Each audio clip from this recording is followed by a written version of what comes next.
This is the story of a mother who tries to communicate with her dead daughter, but by mistake, she awakens a spirit that ends up destroying her entire life. What really happened? Let's find out. The story begins in a village, where in the middle of the night, a man named Vincent is walking through the fields. He's extremely wealthy, the richest man in the village. But suddenly, he hears a strange whistling sound. Before he can even react, a shadow, something that is definitely not human, attacks him from behind, and Vincent is killed. Who was that shadow? Be patient, everything will be revealed. As the story moves forward, the next scene introduces us to the main characters, Seba and his wife Nikki. Seba is Vincent's son, and after hearing about his father's death, he returns to the village with his wife after many years. But for the past few months, their lives have been falling apart. A few months ago, their daughter Danny passed away, and since then, both Seba and Nikki have been struggling to cope. Nikki still can't forget her daughter. She constantly feels like it was her negligence that caused Danny's death. Seba tries to comfort her, telling her that regret won't change anything now. They need to stay strong together. Eventually, they reach their home, where Isabel, Seba's mother, breaks down in tears after seeing her son after so many years. Isabel never really liked Nikki because she believed that Seba moved to the city and stayed away from the village because of her. Still, she doesn't say anything directly. Everyone is grieving. And seeing all this only reminds Nikki of her daughter. That's when she notices Chano, Vincent's pet, who also seems deeply saddened. Soon, everyone takes Vincent's body to the cemetery. On the way, they have to pass through a dense, deserted forest. There, Nikki notices a strange-looking man. Something about him feels very unsettling. She gets scared, but ignores it and keeps moving. Night falls. Isabel is still crying, while Seba and Nikki try to console her. There's also a maid named Petra in the house, who cooks and helps with the chores. It's Nikki's first time meeting her, and she finds Petra quite kind. As everyone sits and talks, Isabel suddenly asks Seba why he brought so few clothes. That's when Seba reveals their plan. Now that his father is gone, he and Nikki were thinking of selling all the village property and moving to the city permanently. He even asked Isabel to come live with them, promising a bigger house and a happier life together. But hearing this makes Isabel furious. She lashes out at Seba, saying, "Did we send you to the city just to forget us? You abandoned your village, your father, and me. Why should we go to the city? We have land here, fields, a huge farm. Why can't we live here?" But Nikki and Seba don't want to stay here. He tries to convince his mother, saying, "What's even here for us? There's not even electricity, and I've heard wild animals around here can kill people very easily." That's when his mother explains that this isn't the work of any animal, it's the tribe. What tribe? Isabel leads them outside and tells them that deep inside the dense forest near the farm, there's a tribe living there. For hundreds of years, that tribe has been summoning spirits, communicating with them. It's even said that they practice dark magic to destroy farms and eventually take control of the entire village. But your father, who was also the chief of this village, made a decision. He refused to bow down to them and swore to protect the village from that cursed tribe. And now that your father is gone, you must take his place as the leader and stay here to protect it. Isabel pleads with her son, and Seba can't refuse her. In the end, they decide to stay here for a few days. That night, Nikki and Isabel are resting when suddenly Chanu shows up. He's heartbroken, missing Vincent. Nikki understands his pain very well, because she too misses her daughter Danny. She takes Chanu outside to comfort him. But then, something strange catches her attention. Petra is setting fire to the farm while chanting something under her breath. Nikki is confused. What is Petra doing? She walks toward her, but Petra urgently tells her, "Please leave, it's very dangerous here. Go away and never come back." Right after that, Petra runs off into the forest. Now even Nikki is starting to feel scared. But as she turns around, she hears a whistling sound, and it's slowly getting closer. Hearing it, Chanu suddenly runs into the forest. Nikki tries to stop him, but he doesn't listen. She calls out his name, but he's nowhere to be seen anymore. Terrified, Nikki runs back to the house. The next morning, she waits for Chano, but he still hasn't returned. Finally, she goes to Petra and asks what she was doing that night. Petra explains that she was trying to protect the house from spirits. She also reveals something shocking. She used to be a part of that same tribe, but later she left and came here to work in this house. Chanu still hasn't come back, and Petra starts getting worried about him. She heads into the forest to look for him, but there's no sign of Chanu anywhere. She keeps going deeper and deeper until she comes across a bridge, and on the other side of that bridge, remember that tribe? While searching for Chanu, Nikki ends up reaching that same tribe.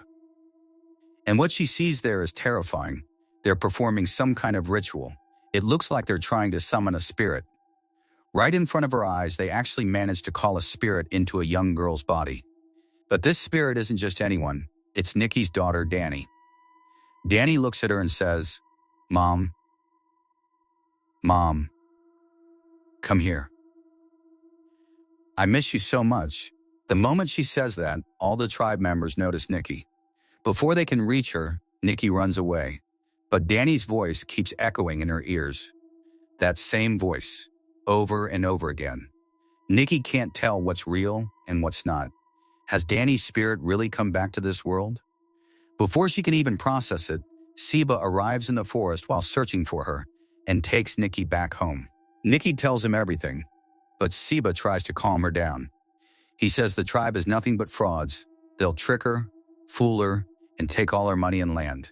He warns her not to get involved with them. Our daughter is gone, and she's never coming back, he says before leaving. But Nikki can't get her daughter out of her mind. She's desperate to talk to her one last time. So she goes to Petra and tells her everything. Hearing this, Petra gets scared. She warns Nikki that she should never have witnessed that ritual.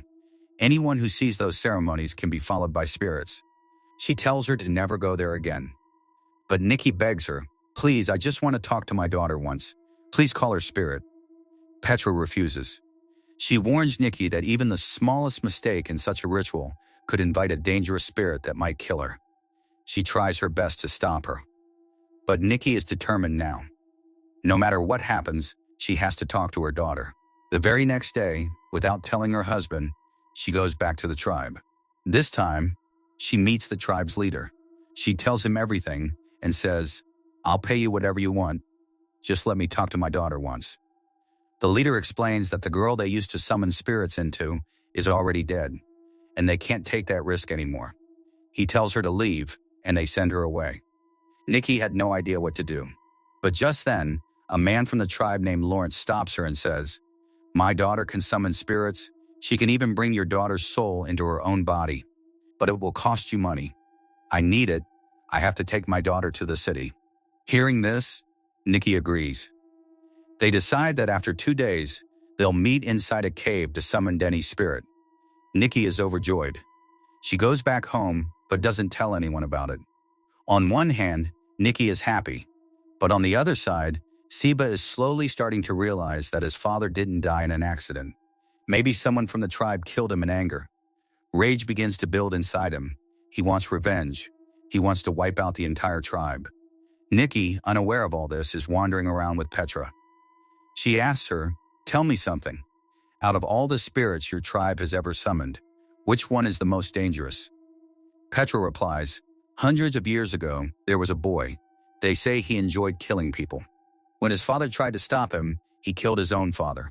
When the villagers found out, they tied him up with vines and killed him. But even while dying, he didn't scream, he didn't cry, he just kept laughing and whistling. They say his spirit still roams here. If a summoning ritual goes wrong, his spirit will come. The tribe calls him the Whistler, and if he's summoned by mistake, he will kill everyone. Even the tribe fears him. Hearing this story, Nikki gets scared, but she still wants to talk to her daughter. The next day, she takes the money and goes to Lawrence. His daughter Jenny is ready for the ritual. She has already summoned spirits twice, and this will be the third time, this time to call Denny. Finally, the ritual begins. Lawrence warns Nikki, no matter what happens, do not cross this line. If you do, the Whistler will come. After a lot of effort, Denny's spirit finally appears. She speaks to her mother, "Mom, please leave. Please go away. He will kill you." Hearing this, Nikki panics and crosses the line. And that's it. The Whistler awakens. He first possesses Jenny's body and brutally kills Lawrence. Terrified, Nikki runs for her life. Somehow, she manages to reach her husband and tells him everything. That the tribe is innocent, this is all the work of the Whistler, that evil spirit. But Seba refuses to listen. Blinded by rage, he gathers his men and marches toward the tribe to attack them. Nikki has no idea what to do. Isabel tells her that saving this family is now her responsibility. Nikki thinks she can ask Petra for help, but as soon as she enters Petra's room, she sees something shocking. Petra is summoning Whistler. That means she's the one who awakened him. But why? Petra tells Nikki that Vincent wanted to wipe out their entire clan. They tried everything to convince him that they meant no harm, that they only wanted to live in peace. But Vincent refused to listen. To protect her family, Petra summoned Whistler to scare Vincent. However, Whistler was never under anyone's control. He killed Vincent, and now he's free. Nikki begs Petra for help, saying they have to stop Whistler at any cost. Petra explains that the only way to stop him is to destroy the body he's possessing.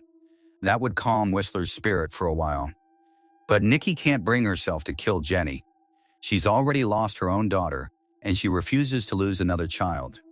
While Nikki and Petra try to come up with a plan to stop Whistler, on the other side, Seba heads into the forest with his men. But one by one, Whistler brutally kills them all. After that, he makes his way to Nikki's house. Nikki tells Isabel that she needs to leave and that she'll handle Whistler herself. But it's already too late. Whistler arrives and kills Isabel first. Before he can attack Nikki, Petra and Nikki manage to trap him inside a cage. Soon after, Seba and the clan members arrive. They're ready to kill Jenny to stop Whistler, but Nikki stops them. She says she has a plan. She signals Petra, and Petra transfers Whistler's spirit from Jenny's body into Nikki's body. For a short moment, Nikki regains control, and in that very moment, she takes her own life. Nikki sacrifices herself to save the clan and everyone else. Seeing this, all the hatred between them finally comes to an end. Seba tries to wake Nikki, but on the other side, Nikki finally reunites with her daughter. Her daughter tells her to go to her father, assuring her that none of this was her fault, that her time had simply come. And then, Nikki wakes up. She's alive. Nikki survives, and she brings peace between the clan and the villagers. Everything finally comes to an end. Now Nikki and Seba are heading back home. But wait, is Whistler really gone? No. He's still alive, waiting for a new body. Looks like a part 2 might be coming. What do you think? Let me know in the comments. Until then, thank you and subscribe to this channel for more stories like this.